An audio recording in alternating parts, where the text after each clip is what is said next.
சென்னை கிண்டி மருத்துவமனையில் மருத்துவர் பாலாஜியை குத்திவிட்டு இளைஞர் விக்னேஷ் கத்தியுடன் செல்லும் பரபரப்பு காட்சிகள் வெளியாகி இருக்கிறது. கூடுதல் விவரங்களை செய்தியாளர் ராகவேந்திரன் வழங்க கேட்கலாம். ராகவேந்திரன், விவரங்கள்.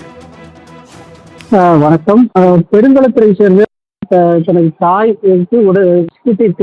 சரியாக அளிக்கவில்லை என்று கூறி சென்னை கிண்டியில் இருக்கக்கூடிய கிங்ஸ் மருத்துவமனையும் மருத்துவமனையில் இருக்கக்கூடிய புற்றுநோய் மருத்துவராக இருந்த பாலாஜிக்கு கத்திக்குத்து சம்பவமானது நடைபெற்றிருக்கிறது. இந்த கத்திக்குத்து சம்பவத்தில் ஈடுபட்ட விக்னேஷ் என்ற இளைஞரை தற்போது போலீசார் பிடித்து விசாரணை நடத்தி வருகின்றனர்.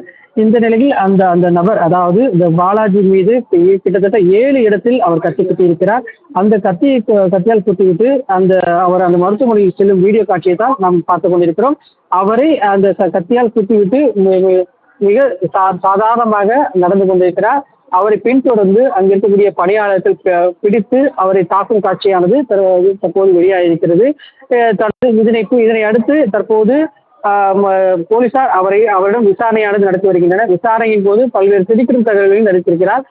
அவரை திட்டமிட்டுதான் தாம் கத்தியால் குத்துவதற்காக வந்திருந்ததாகவும், நேற்று இதே போன்று கத்தியை கொண்டு வந்ததாகவும், ஆனால் இன்று அப்போது அதனை நடத்த முடியவில்லை. எனவே இன்று அவரிடம் சந்தித்து பேசுவது போல் நடித்து அவரை கத்தியால் குத்தியதாக போலீசாரின் வாக்குமூலத்தில் தெரிவித்திருக்கிறார்.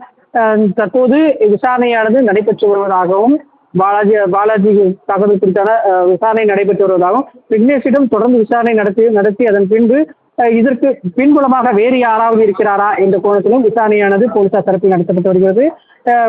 விக்னேஷுடன் கிட்டத்தட்ட 3 பேர் வந்ததாக கூறப்படுகிறது. அவர்களை பிடிக்கவும் போலீசார் திட்டமிட்டிருப்பதாகவும், அது அவரிடம் விசாரணை நடத்தவும் திட்டமிட்டிருப்பதாகவும் போலீசார் தரப்பில் தெரிவிக்கப்பட்டிருக்கிறது.